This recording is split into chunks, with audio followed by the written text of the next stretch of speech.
Bom dia, boa tarde, boa noite, pessoal. Tudo bem com vocês? Espero de coração que sim. Então, pessoal, dando continuidade ao nosso conteúdo ali, a gente vai falar sobre os fitocromos hoje, lá na página 56, tá? Então, o fitocromo, ele é um pigmento, tá, da planta. Então, ele é um pigmento proteico de cor azul. E esse pigmento, ele é responsável pela percepção luminosa nos vegetais, tá? O fitocromo ele tem uma ação que é reversível. Quando ele absorve a luz vermelha a 660 nanômetros de comprimento, ele se torna ativo, tá? Então ele age como se fosse uma enzima e dá início às atividades metabólicas do vegetal. Porém, se posteriormente ele absorver luz vermelha com aproximadamente de comprimento, né, aproximado de 730 nanômetros de comprimento, as reações que começaram com a luz de 660 se tornam inválidas, tá? E o fitocromo fica inativo. A ausência de luz também faz com que esse fitocromo ativo se torne inativo, tá? Então essas ações que ocorrem são dados assim, a ação dele acaba ocorrendo, como por exemplo o estiolamento, que é o nome dado ao procedimento que consiste do crescimento de um vegetal num local escuro, tá? E essa ação dele, então ele ocorre, por exemplo, nessa reação que ocorre no escuro, né? A principal característica é que os caules surgem bem longos e com folhas curtas. Se esse vegetal for colocado sobre a radiação vermelha de 660 nanômetros, você vai ter diferença na velocidade de crescimento do caule, tá? A velocidade de crescimento do caule se torna mais lento e as folhas passam a crescer com uma velocidade maior, tá? Interrompendo o estiolamento. No entanto, o que acontece? Se o vegetal tiver contato com a radiação de 730 nanômetros, o procedimento vai ser o contrário, tá? E daí você tem essa ação de crescimento que é dada pela absorção dos diferentes tipos de radiação, né? Que vão fazer essa ação enzimática dentro do vegetal. Aí nós temos ainda o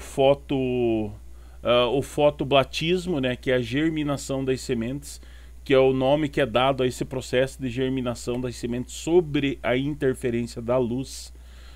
Os vegetais eles só germinam na presença da luz, que são denominados fotoblásticas positivas. Já os vegetais que só germinam na ausência de luz são denominados fotoblásticas negativas, tá? Os que é na presença de luz fotoblástica positiva, os que é na ausência de luz é fotoblástica negativa. O fitocromo ele tem participação ativa no processo do fotoblastismo, tá? Então ele acaba tendo esse efeito direto na ação da enzima. Lembrando que a luz de 660 nanômetros inicia o processo de germinação, a luz de 730 nanômetros impede esse processo. Então, quando essas radiações são intercaladas, o efeito acaba se subordinando à última luz que foi utilizada para a germinação da semente, tá? E daí essas características elas vão interferir diretamente no crescimento dos vegetais, porque o fotoperiodismo está relacionado com os processos fisiológicos do vegetal. A floração, que é aquela modificação da gema vegetativa em gema floral, né? Ela está literalmente, diretamente ligada a esse processo da ação vegetal. Quanto a esse processo, eles são separados em plantas de dias longos, né? Que são aquelas plantas que se desenvolvem nos dias mais longos, então normalmente ocorrem no fim da primavera e no verão. E plantas de dias curtos, que são as plantas que se desenvolvem nos dias mais curtos, normalmente no início da primavera. Ainda nós temos as plantas que são indiferentes, né?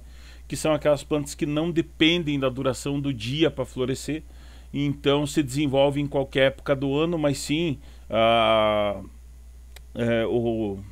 o comportamento da luz na expressão enzimática, ela conta nesses tipos diferentes de crescimento vegetal, tá?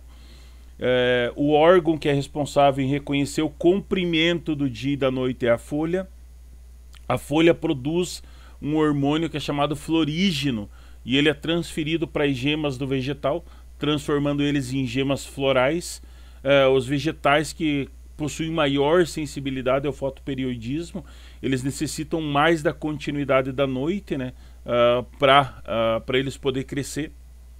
Então um vegetal que floresce em dias curtos, ele vai receber luz no período escuro, e a sua floração vai ser cessada. Se ocorreu o inverso, sabe? Se o vegetal que floresce na claridade for exposto ao escuro, não vai acarretar nenhuma alteração no florescimento do mesmo, tá? Então esse processo, o pigmento fitocromo também é ativo. Então se um vegetal de dia curto que está passando pelo período escuro obtiver radiação de 660 nanômetros, não haverá floração, pois a ação do florigênio vai ser impedida pelo fitocromo. Porém, pode ocorrer o florescimento se houver exposição desse vegetal à radiação de 730 nanômetros, tá? Então você tem essas alternâncias do meio. E é claro, assim, a planta ela sabe quando ela tem que florescer, sabe? Porque isso está diretamente relacionado com o fotoperiodismo. Então, dentro dessas diversas etapas do desenvolvimento das plantas, elas ocorrem em épocas determinadas do ano. A época da floração, por exemplo, é aquela característica dada para cada espécie, né? Então é bem comum nós ouvirmos que a planta floresce em agosto, outra em setembro e assim por diante, né? Então esse estímulo ambiental que as plantas utilizam com mais frequência é o que a gente chama de fotoperíodo. Então é a relação entre a duração dos dias do período iluminado e das noites período escuro, tá? Aí essa resposta fisiológica, essa é a relação que é chamada de fotoperiodismo. Então, de acordo com o fotoperiodismo, ele afeta a floração. As plantas elas são classificadas em 3 tipos principais: as de dia curto, dia longo e as plantas indiferentes, que são aquelas lá que não têm diferenciações quanto ao crescimento, né? Então as plantas do dia longo e dia curto a gente viu, as plantas indiferentes que elas acabam florescendo independente do fotoperíodo. Então a floração ela acaba ocorrendo em resposta a outros estímulos, tá? Por exemplo, assim, o tomate e o feijão são exemplos de plantas indiferentes. Elas respondem a outros estímulos de hormônios, tá? O fitocromo e a percepção da luz se dá ao fato da planta responder a esses estímulos luminosos. Então isso significa que elas são capazes de perceber a luz. Tem um fotorreceptor envolvido no fotoperiodismo, né? Então, bem como em outros tipos de resposta, a luz quem faz isso é o fitocromo, aquela proteína que tem cor azul esverdeada, tá? E daí, claro, dentro disso os fitocromos são separados, né? Tem 2 formas interconversíveis e uma inativa, que é chamada de fitocromo R, e a outra ativa que é chamada de fitocromo F. O fitocromo R vem de red, né, de vermelho, e ele se transforma em fitocromo F, tá? Que ela parte do inglês também, que é fair red, que é vermelho longo. E ao absorver a luz vermelha de comprimento, naquela onda de faixa ali dos 660 nanômetros, o fitocromo F se transforma em fitocromo R, tá? E ao absorver a luz vermelha de comprimento em fitocromo R, quando ocorre essa absorção da luz de onda da faixa dos 730 nanômetros, tá? Que é o vermelho, que ele se torna o vermelho de onda mais longa, que tem essas são as alterações entre os tipos de fitocromo que tem. O fitocromo R, que é da cor azul, ele vai ter aquele absorção de onda dos 660 nanômetros, o fitocromo F, que é a alteração dele, é a absorção de luz dos 730 nanômetros, ou vermelho de onda mais longa, né? A luz solar, ela contém ambos comprimentos de onda, tá? O vermelho e o vermelho longo.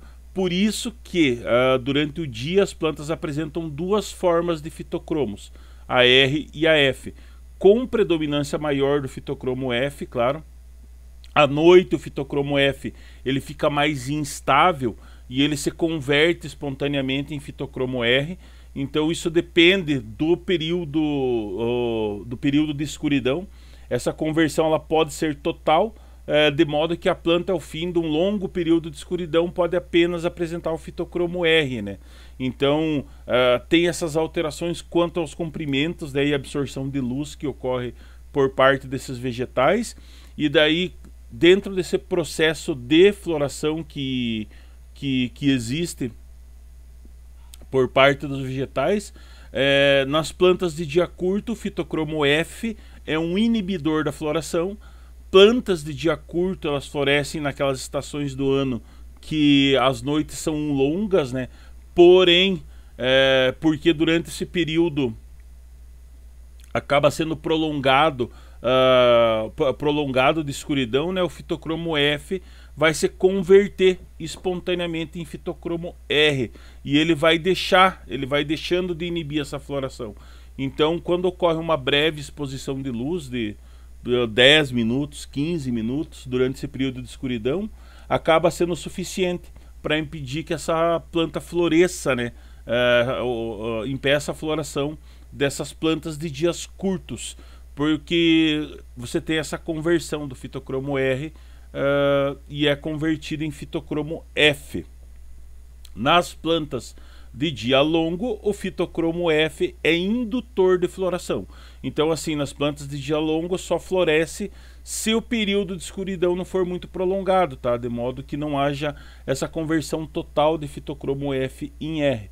Já naquelas estações do ano em que as noites são longas, as plantas de dia longo não florescem, porque todo o fitocromo F é convertido em fitocromo R, e isso não induz a floração, tá? Também estão envolvidos em outros processos fisiológicos das plantas, né?